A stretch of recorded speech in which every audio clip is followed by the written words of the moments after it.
Looks like we have a family that all woke up this morning to a loud sound. They couldn't really describe it as they all, just loud enough it woke them all up. Couldn't really pinpoint what it was. After a little while, they all started also smelling a hot electrical or burning smell. So somewhat of an emergency call. We're going to swing by as quick as we can, take a look, see if we can ascertain what's going on. So this particular customer has a fairly old Lennox furnace down here, 70%er, because we see the draft vent right there. And someone just recently installed that guy, which is trying to turn our motor on. It's just a outdoor air exchange, basically. So I would say we've got a jammed motor.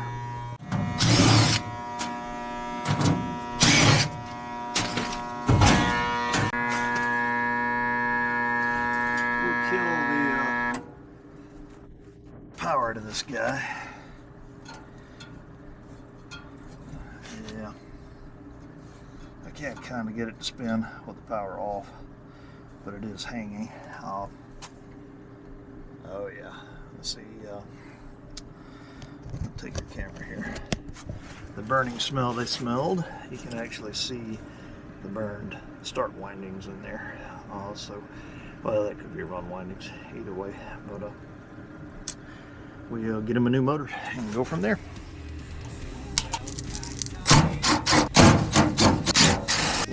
All kinds of room to work over here.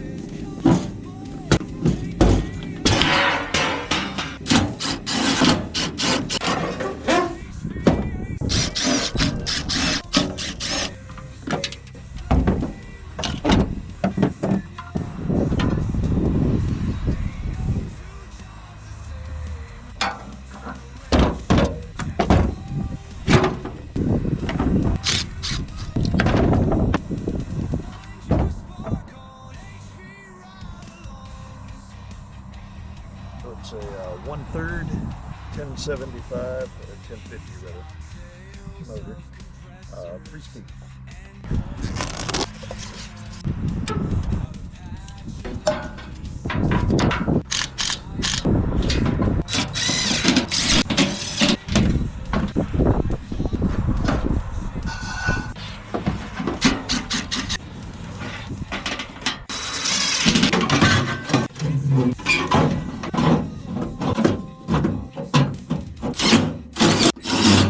These older units, the fan mounts in a little differently.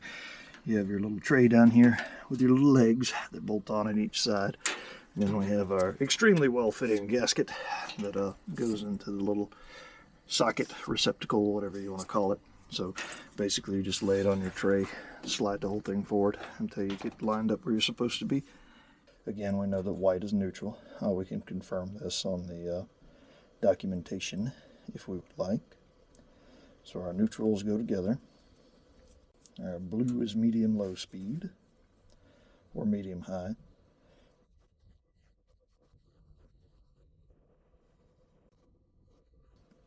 Red is low speed.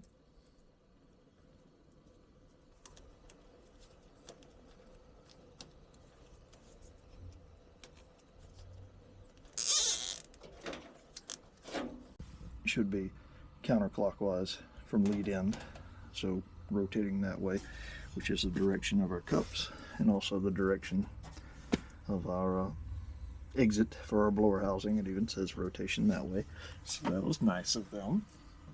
We are running. Just to confirm, now that we've made it all nice and neat, we'll check out our amperage.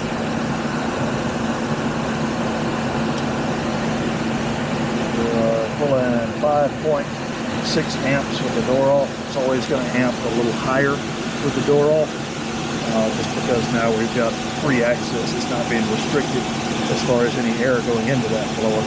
So it's going to be able to essentially run wild with all the air at once.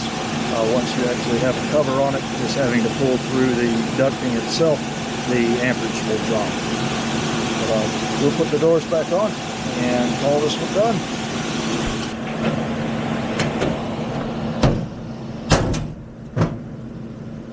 So that was a fun little motor change out. That was what you would call a natural draft furnace, or a 70% furnace. Back then they weren't really using a motor. The motors we use in our current 80 to 90 to some odd percent furnaces, they are what you would call an induced draft, because they have a inducer motor that literally pulls the air through the combustion chamber. That one was relying solely on the fact that heat rises.